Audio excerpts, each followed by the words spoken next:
Hey, great to see you again. So, as you guys know, I absolutely love books, and I'm here with Ajit, who's written an amazing book about success. So, he's the CEO, or he was the CEO of a company I really respect called Mindvalley, which is one of the global leaders in online education and personal excellence, which is obviously a huge focus of my studies. As you guys know, I study billionaires every week, so it's a huge focus point to me. And you guys also have an affiliate program, and you guys pay out hundreds of thousands of dollars to affiliates each month. So, but we're here to talk about his book, Live Big. So, how would you sum this book up first in a sentence?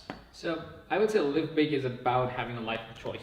It's about being able to grow your companies and live a big life at the same time. Being able to have the choice of saying, what do you want in your daily life? How do you want to show up? How much you want to work, how much you don't want to work, but still be able to make the money and grow your businesses in a way which satisfies your materialistic needs that you might have. So just that balance of saying, hey, you don't have to work your ass off. Sorry, you don't have to work. So just to be. You said the A word. No, it's fine. So, It's fine. I so swear that- like a sailor. Oh, okay, then it's fine. I'm like, I don't know if I can do that. So not to work so hard that you are just absolutely forgetting about everything else that life has to offer, and being able to really live your passion, not only in context of business, but also in context of life. There is relationships, there's health, there's well-being, there's spirituality, to be able to tap into all of that and still be able to grow your companies and still be able to make money. So you've affected, you've built businesses, you've built other people's businesses, you manage 250 employees at Mindvalley, like a lot of big accomplishments. You're doing like really sick things. I've seen all your stuff on the internet and whatnot. But what would you say are like the biggest mistakes people make? Because a lot of the people, a lot of you out there are just starting businesses. And what would you say are a lot of the mistakes that people make in just getting started with their business? So there are a couple of things that happen usually, but the one thing that I've seen most consistent is people focus way too much effort towards marketing and way too little focus on the product. People think that it's, oh, my business is not working because I don't have the marketing strategy, or I don't have the marketing engine, or I don't have the marketing gimmick. That's the latest gimmick that is out there. I don't have the viral video, I don't have the Facebook ad. Not true. A business works because you have a great product. And yes, marketing is important. There's no way I'm saying discount marketing, but it's easy to write marketing for a great product. It's very hard to write marketing for a really bad product.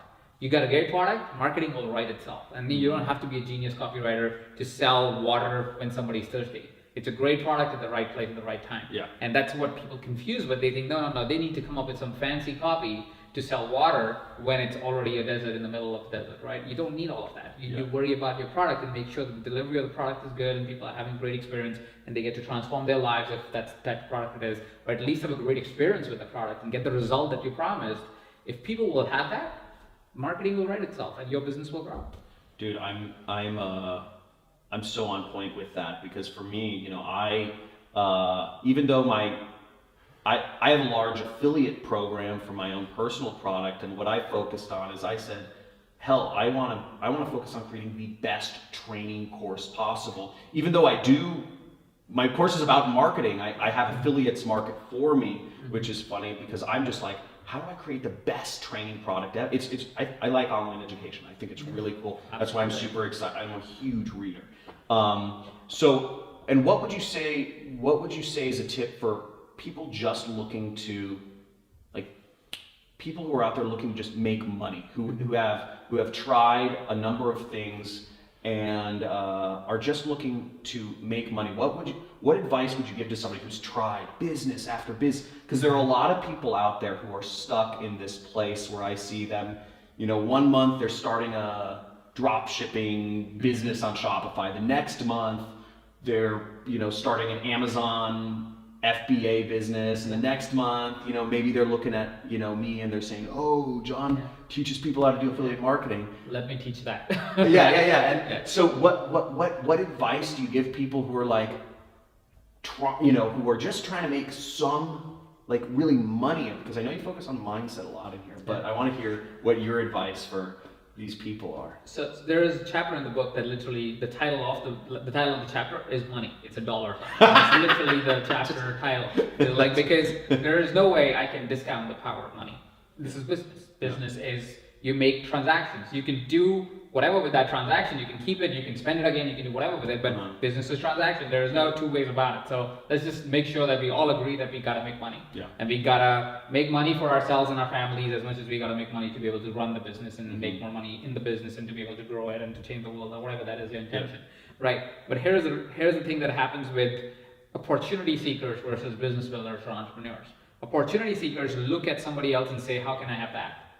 Right? Business builders or entrepreneurs look at what is inside me that will help me create whatever I want to create. Right? It's the outside in or the inside out approach. Can you say that thing again? It's the outside in or the inside out approach. So opportunity seekers look at others and they say, how can I have that? That looks cool, but that means they're continually chasing, because there's always going to be somebody. There's going to be a Ducati that pulls up, then there's going to be a Lamborghini, then there's going to be a yacht, then there's going to be a private jet. Yeah. And that's the challenge with opportunity seekers. They'll always be looking at somebody else and hoping that they could have that. Whereas a real entrepreneur, a real business owner does the other way around. They go, what is it that I want to create? And whatever comes as the outcome of that, great, good on that too, right? So that's the difference between. So the people that we're talking about who are always looking at something are opportunity seekers. They're not necessarily entrepreneurs. They're not necessarily business owners. They're not necessarily looking at creating an empire out of whatever they're doing. They're just trying to make a quick buck. And maybe they will make a quick buck, but mostly they'll be chasing all their life. So it's a bad thing to be an opportunity seeker? Well, it depends on if you want to chase all your life. If you want to chase, some people love to chase. It's like, they just love that idea of saying, hey, well, how can I make the next gimmick work? And that's fine. It's good on you if that's what you want. But if that's not what you're looking for, if you're really wanting to build a business, stop chasing the next gimmick. Build a business, right? So it's not a good or a bad thing. It's a choice that we make. So if the choice is, no, I really want to get out of this rut and build a business so I can fund my family and get the family home, or fly to different places, travel the world, or get whatever that you need to get, or have experiences that you want to have, or invest in my personal growth, whatever that is, if that's the intention, work from a place of creation. Don't work from a place of the next gimmick and the next gimmick and the next gimmick, because gimmicks will only get you the quick buck today. I hear you on that, and I remember when I was young and I got into affiliate marketing. This was like at the end of college. Frankly, all I wanted, I was like, none of my friends are making money. Everybody, we're drinking, smoking, whatever. We think we're cool, but I just wanted to make some money. So I was just like, I just want to make some money. And I remember, I chased a few gimmicks, but the thing is, like, when I made that first $500, I made $500 selling some stuff on eBay. It was I won't go into the kind of things I was doing, but basically, I made like 500. I remember I was like, oh my gosh, this is more money than I make. It took me 1 hour of work and cost me. I'm only making $400 a week. I was making $400 a month from one of my side jobs. I was like, that's more than I'm making. Yeah. I was like, I took 2 hours. That's $200 an hour. How do I? This is crazy. What? But it showed me that it's real. Like, the thing is, and at that point when I was like 19 or whatever, just making a few $100s, it was like, everything. This is everything. Yeah. It isn't fake money. It's real. Yeah. It's real. And it took me.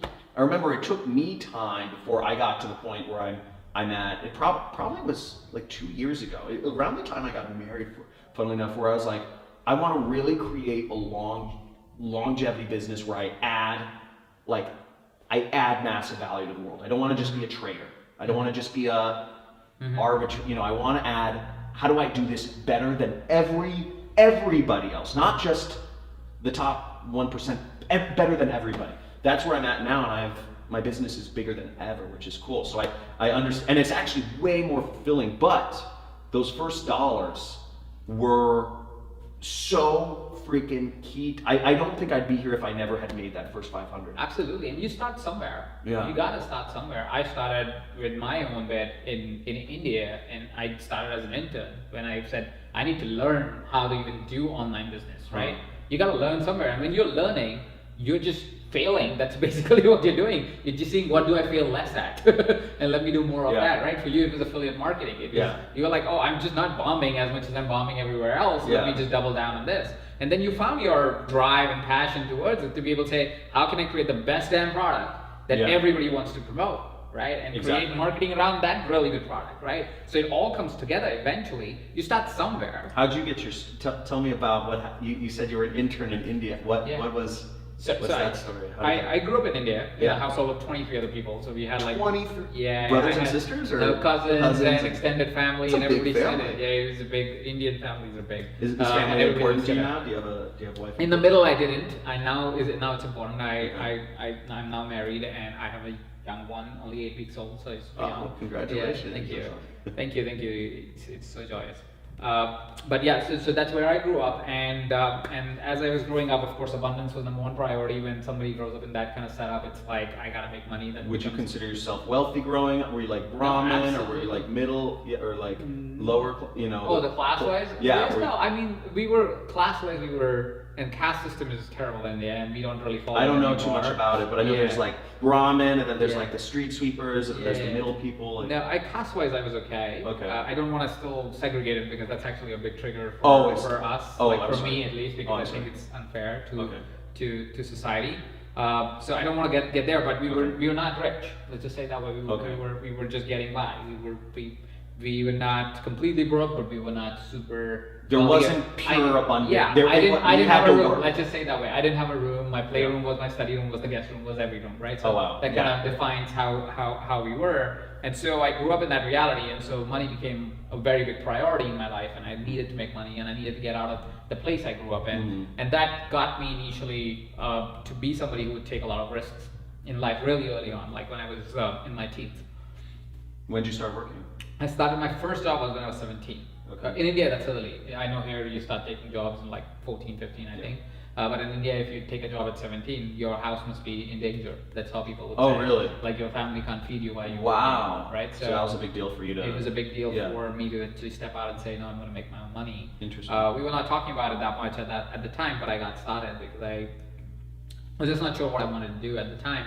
Got introduced and joined the world's largest student-run organization, and got a lot of exposure with international people from that organization, because before that I was like a frog in the well. I only knew my community. I knew what you could do in Jaipur, but that community opened me up to really seeing what's the potential around the world, and that got me excited about the world, which later on led me to do certain jobs and try business in partnership with other companies, which didn't work out. And eventually, one of the people that I met in that student organization, ISEC, I was connecting with them, and they said, hey, there is this little company which is running out of a house, only 5-10 employees, small company, but these are people who used to work for ISEC as well as the student organization people. Do you want to come join them? Because I wanted to just learn digital marketing. That company was Mindvalley. No way. That was you were in... I was in Mindvalley. It was 5 to 10 people. We were like 10 people. Yeah, it was a small company. We worked out of a bungalow. We didn't even have proper desks. Yeah, it's huge. But now we have 250 employees in the company. At that time, we were barely 20. Vishen is like a celebrity. Like he's huge now. I mean, he's amazing. He's an amazing dude. So he definitely is one of the pioneers of a lot of change in personal excellence and personal development for sure. So anyway, so that's kind of got me started in Mindvalley, and those were my first years. And when you started in Mindvalley, you were just like... I was a kid. I was 24 years old. This was 2008, and I joined the company as an intern, saying I need to learn digital marketing, and I came as an intern for a year because I wanted to learn digital marketing. But then we started companies together. We started playing together. We started building together, and then eventually I became a partner in the company, and so forth. So that's cool. That's been the whole journey. Yeah. That's cool. Yeah. And what attracted you to digital marketing? So right before I joined Mindvalley, I was playing the role. So after my student organization run, I took a job in a media house in India, and I took a job of a salesperson because that was the thing that I could qualify for, because I didn't have any degrees or anything like that, and that was something that was an offer, and I became really good at it really quickly. So the founder of the company was really impressed on what I was able to achieve in a really short span of time. And while that was happening, what I had thought was, hey, this internet thing, because the internet was still new in India, is great. Let's do something here. Yeah. So I proposed it to the founder, and they said, yes, that's amazing, because we also want to do something in the digital side, because we know it's an up and coming thing. Why don't we invest in you and you start a company in the digital space? So I was not like a major, it was decent investment for that size in that time, but it was like, I was getting like 1%, you know, it was one of those that you'll get like, you'd be the CEO and they'll give you a percentage type of thing. So I was going to be that guy, and in the process, we ended up building a kind of a social network. And at that time, Facebook was not that big when we were starting to build it, but by the time we built it, Facebook started to come to India and became a big deal. So we were like, okay, this is not going to work out because the technology was superior, it already had traction, and we had no chance. Saw the potential of... Yeah, so I discovered, I was like, digital or online media is going to be the future. It's just too easy for people to stay connected this way. So it's gotta be, and so I said I need to do something in that, is why I reached out to people asking if there was something available in digital media that I could try. That's huge. And what are you really trying to, what would you say is the message that you're trying to get through in your book, Live Big? So the message I'm trying to give in the book is that you don't have to work your ass off to build your company. And you can build your company by working and playing and enjoying life at the same time, if you were willing to look at the same things that you've looked at with a slightly different perspective. So what I challenge in the book is perspectives. I try to have you look at the same things in a slightly or significantly different way, and I offer you research behind it, I offer you stories behind it, so you can see why the way you may be looking at certain things might be wrong, or might be something that you may want to reconsider at least, because it might bring a very different outcome from what you are imagining and hoping for or getting right now. It goes all the way from how to think about products, to how to think about your teams, to why you have resistance towards systems, or why passion's not working out for you, or why purpose needs to always be further away from you and not too close to you. That is, you don't even know how powerful that is, because I mean, you do probably, but it's the minds I see, because I'm a teacher. I teach thousands, I talk every week to so many of my students. I teach thousands of people, and I see these patterns, and I ask people, what other businesses have you tried, or what other things have you done? And it's funny, because I try not to tell people what to do. I try to have them discover it themselves, but I see these patterns all the time, and I want to take people and shake them sometimes and say, you're in a pattern, you're in a life pattern, you're just going to repeat this, it's going to happen. They're saying, because I look at my support desk and I see somebody says, I tried an Amazon business, I'm trying John's business, I don't like John's business anymore, I found about this crypto trading business, and I'm like, it doesn't matter. You're in a pattern. You need to break the pattern. It's people get stuck in these ruts in their mind, and it's like, how do you tell somebody you're in a pattern, and if you want to be successful, you need to get. It's not the business. It's not external, like what you were saying. It's internal. It's in here. So that's really cool, and I'd love to go. There's so much more I'd love to talk to you about, and just all this other stuff, but that's the time we have for today, and I hope you guys enjoyed this. Get this book. It's amazing. It's absolutely amazing. And if you're starting business, if you run a business and you're looking to think bigger, thank you so much for being here. Thank you so much for being here. So any final words? Well, my final words would be that if you feel as an entrepreneur that you don't have a choice, or you feel like you're in a rut, or you're getting redundant, or the business is not working, I invite you to know that you always have a choice. There's always a direction you can take. There's always, yes, it'll need you to maybe work a little bit differently than how you have been working, but there is a choice, and there is a direction, and there is a potential outcome that is more in alignment with you than it has ever been. So I invite you to live big, think big, and know that you have a choice. Thank you so much. Thanks, man. Have a good one. Hey, thanks for watching the video, and if you enjoyed this and you want to see more, make sure you like, you subscribe, hit that notification bell, or comment.